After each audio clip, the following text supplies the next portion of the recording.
Marxismo posmoderno. Marxismo cultural como un fenómeno, por eso su mutación incluso para los filósofos actuales le es difícil una clasificación. Un análisis basado en categorías marxistas para tener un lenguaje común y para mí, ser breve. Hay toda clase de ramificaciones del marxismo, ya se puede hablar de Trotsky, Ilferdin, Bukharin, aunque anarquista va unido a la historia del marxismo, el marxismo soviético primero leninista después estalinista, solo para hablar de los primeros 30 años del marxismo fuera de Alemania. Los marxistas clásicos subestimaron la cultura para la llegada del comunismo, y los marxistas posmodernos son tan ciegos que piensan que solo por la cultura llegarían a derrocar al capitalismo, pero ellos tan ingenuos solo actúan por inercia, ninguno de ellos podrían entender por sí mismo que son parte de estos conceptos abstractos. Por estas dos vertientes, me parece interesante el personaje de Gramsci, que hablaba de cultura pero era un crítico del estalinismo, de los pocos que entendían para dónde iba la corriente del río hasta el día de hoy.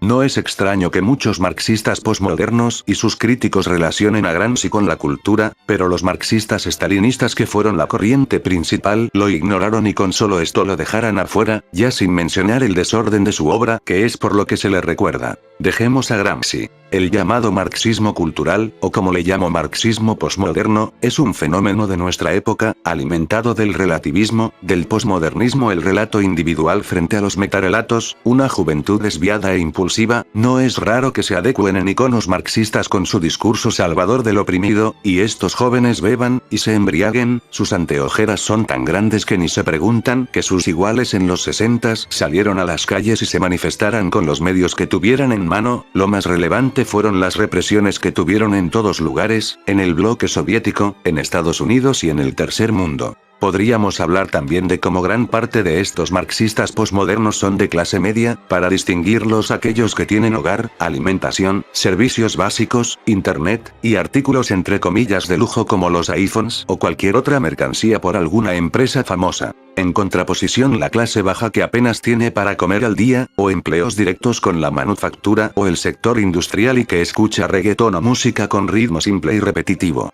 No es raro que en 10 años el reggaetón pasara a ser la música hegemónica de la industria musical. Ya para terminar, hablemos de Bernays, el genio de la propaganda. Hace años, unos 12 años, o 14 años, YouTube fue un medio homogeneizador, o podías subir tu opinión sobre cualquier asunto, en contraposición a los medios de masas ya monopolizados, prensa, radio, televisión. Todavía recuerdo el fenómeno que provocó el Anticristo 2007 contra el monopolio de Televisa, no solo de una voz anónima tuviera su efecto contra un status quo. Impensables para atacar, aquellos tiempos se pensaba que hoy estaríamos en un punto mejor. Buenos y nostálgicos tiempos. Pero la misma naturaleza homogeneizadora o equidistante que es YouTube, y se puede generalizar a otras plataformas digitales, de dar una opinión sobre un asunto, nos llevó junto al posmodernismo, que cada opinión es única y diferente, y por ser opinión, ya sea verdad por estar al mismo nivel. Por eso en estos últimos años, o por lo menos de 2015, desde el terraplanismo, 50 sombras de Grey, los hombres solterones, los libertarios, vegetarianos, animalistas, ideología de género, mujeres oprimidas, pseudociencias. Ahora que el emisor está más al contacto con el receptor, el efecto de la aguja hipodérmica o aguja mágica de la propaganda, eso de una mentira repetida 1000 veces se vuelve verdad, se potencializa el efecto con redes sociales. Lo interesante que las pseudociencias, mitos, conspiraciones, desinformaciones o ideologías absurdas, tienen gran aceptación, viralidad y vistas. Por tener cuestiones comunes a las personas simples y comunes, el estado gregario del hombre, explicaciones fáciles para entender el mundo, organizar el caos como llama Bernays. Las figuras de autoridad que mueven a estos individuos a seguir estas ideas, o, dentro del grupo este individuo muestre que ha ayudado a uno o varios para tener una superioridad moral. O por el contrario, por reconocimiento y aceptación, para estar en este movimiento y estar en la onda, recordando al meme de los Simpsons. Por eso no me sorprende que esta ideología, encabezada por mujeres emocionales por naturaleza y jóvenes con las hormonas hasta el cuello, sean los primeros en morir por la causa, o los hombres que solo por follar repitan las frases de estas mujeres. Sus contradicciones son tan absurdas y obvias que los enamorados, que solo ven lo que quieren ver y no ven lo evidente aunque los estén engañando con otra, y por ese mismo enamoramiento, ni existe la lógica ni el realismo, a nivel literal y metafórico al mismo tiempo. Uso la palabra enamoramiento como un símil a la ceguera intelectual de estos grupos, que podría usar también manipulación o la favorita del marxismo, alienación. Otra razón que no se pueda rastrear un teórico marxista cultural, es por esta razón, este movimiento es más propio de un motor pasional en vez de uno teórico o ideológico. Un enjambre pasional es todo el marxista cultural o social justice warrior, la psicología de masas, la psicología social, la sociología de masas, explican este fenómeno también con los grandes autores de la sociología llegaríamos a este mismo punto. Pero solo hablo de Bernays tan vigente que hace 100 años, si su librito de la propaganda es de 1927, si uso a Bernays hoy Internet es el campo de la comunicación de masas, usemos a su teórico para entender el mundo hoy. En teoría cualquier ideología, o libro podría haber ocupado este lugar del marxismo cultural, podríamos tomar el ejemplo el período del romanticismo, pero aquí podría decir por ahí hay una mano que mece la cuna, alguien que dirige la orquesta, o si quieren es la mano invisible de Adam Smith, jaja. Ya me conocen, no soy ni conspiranoico, ni paranoico, pero ni he podido ver cuál es esa mano aunque tengo alguna sospecha. Lo más curioso que el marxismo fue de las ideologías más críticas por lo menos en 100 años en Occidente, ahora entre tan fácil, y más para un revisionista del marxismo. El marxismo para ser atacado por otras corrientes como los libertarios, que curiosamente sus intereses detrás de los textos de Mises, Hayek o Anarjan, sean para reducir o eliminar impuestos a corporaciones e industrias. Por cierto, criticar a los libertarios es natural, estos libertarios apenas si proponen alguna teoría económica dura, para alguien que ha leído a la escuela austríaca y sus aportaciones a la ciencia económica, hablar de solo Hayek y Mises es un insulto. Llevo unos 9 años sin ver a un libertario leer a Menger. Bueno, podría seguir por más caras del dodecaedro de esta época posmoderna, pero ya se dan una idea, aunque podría decir que todas estas caras solo sirven para entretener y quitar la atención de las cosas importantes. En casi todo el planeta se están formando dictaduras, paso a paso, y esto hablo como un hecho y no como algo adornado y literario como 1984, me asusta ver cómo los vídeos sobre ideología de género en pro y contra, sean más vistos que calentamiento mundial, plástico en los mares, la escasez de agua. Por ahí se dice que el marxismo ya está condenado para el bote de basura histórico, pero pareciera que los viejos conceptos de estructura y superestructura salen a flote por sí solos, ahora con la tecnología y productividad, interactúan en la superestructura como el caso de aumentar el salario de una mujer igualarlo a un hombre, incluso confirmaría que en estas épocas hay una alta tasa de ganancia, confirmaría que el capitalismo está más vivo que muerto. Siguiendo con la brecha salarial en mujeres tomaría esta forma tan mutable sería por el mismo posmodernismo y las desviaciones de las olas feministas, el influjo de la comunicación de masas, derrumbamiento de valores tradicionales, y tomar superficialmente aspectos históricos que beneficien su ideología. Si estos marxistas culturales si no se levantan en armas y van en busca del poder, que los sandinistas o cualquier otra guerrilla marxista del siglo XX es por la naturaleza de ese individuo de las condiciones materiales e históricas, como le llamaban los viejos marxistas, donde los sandinistas eran campesinos y aplastados por su gobierno, estos otros son pubertos de clase media, y no solo eso educados o más bien sin alguna educación de algún tipo de peso, e influenciado por cualquier anuncio, publicidad, propaganda, o aceptación de sus grupos inmediatos, tome ideales que apenas si conoce, y ni siquiera tiene la intención de saber más de ella, tan fácil como abrir la Wikipedia y saber a qué ideología se acobija.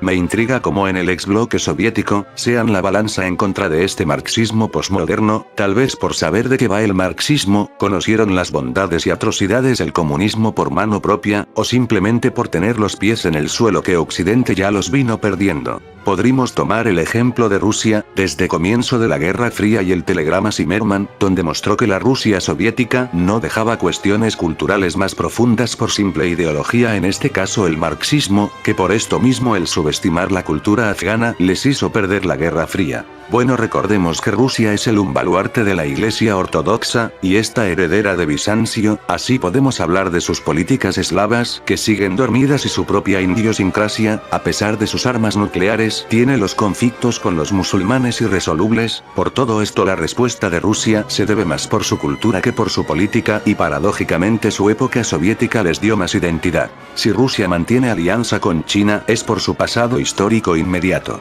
Hablando a la China de hoy, parece que esta China se está vengando con Occidente por todo lo que Occidente le hizo hace 100 años, varias invasiones, y apoyar al otro lado de su guerra civil. Llevo desde el 2011 ver sus orígenes de todo esto que vemos hoy, toda Todavía recuerdo a un profesor con tintes literarios que mencionaba el posmodernismo como algo alejado y como una corriente literaria, pero nunca habría predicho que eso pasara a ser el nuevo paradigma, e incluso me he rehusado a hablar de esto. Primero pensé que sería una moda pasajera y segundo por indiferencia, tercera en mi país no ha entrado esta ideología de género hasta las entrañas como en España o Argentina, y apenas mis objetos de estudio de campo están escondidas o arrinconadas aquí en México como para analizarlas. Por ahí está el aficionado tío blanco hetero apenas con lo básico de lógica critica a este marxismo cultural, que no se necesita mucho seso, ya sin hablar que cada vez propone su libro de Peterson, si se quiere poner una barrera a esta peste llamada ideología del género, se necesitan más esfuerzos que subir vídeos disfrazado, vivimos tiempos oscuros y parece que soy de los pocos de la gravedad de estos tiempos hacia futuro. Por último me da demasiada risa toda esta clase de pubertos posmodernos hablan de libertad y grandes ideales, pero no pueden desligarse de las cosas materiales en especial de sus teléfonos inteligentes con cámaras, que solo me recuerdan al concepto más trillado del marxismo, el fetichismo de la mercancía, donde sus propias ideologías son mercancías, ya lo decía Marx en su primera página, en el capitalismo todo es mercancía. Por capricho reconstruiría los supuestos problemas del feminismo posmoderno, corrigiéndolo para el mundo real y dando el lugar que merece la mujer en sociedad por el valor de sí misma como parte de media humanidad, como una reivindicación de los primitivos valores humanos, y no por argumentos inventados por sentimentalismos absurdos de feministas que viven en una isla de algodón de azúcar. Dejaré el oráculo manual y arte de la prudencia como el salvavidas de esta época. Podríamos dar algunas soluciones. Parece que hay independencia política si hay independencia intelectual, algo que no hay demasiado en los marxistas posmodernos, ya es difícil llegar a ese punto. Gente que ni lee, ni piensa, y cree que solo verificar datos significa razonar. Sea probable que mostrarle que sus impulsos obedecen a fines de grupo en parte y otros en propaganda les abra los ojos y no repetir su discurso sin pensar. O en vez que quieran cambiar el mundo por tweets, que salgan a las calles y ayuden a su prójimo sea cual sea, y por más pequeño que sea. Motivar a esta muchedumbre que evite todo lo digital, sus objetos codiciados en un ascetismo de un día, o antes de cambiar el mundo que se conozca a sí mismo, esto último son algunos pilares de las filosofías que supuestamente predican. Observar qué grandes valores persiguen estos grupos, y desligar sus valores de la propaganda que han sido contaminados, este es el secreto de la propaganda, y además como un lector de Bernays la publicidad y propaganda me rebota sus mensajes, pero para cualquier otro mortal no preparado son miel sobre hojuelas, y caen como moscas. Para desengañarlos a pubertos de Falimundo, necesitamos a la poderosa Artemia.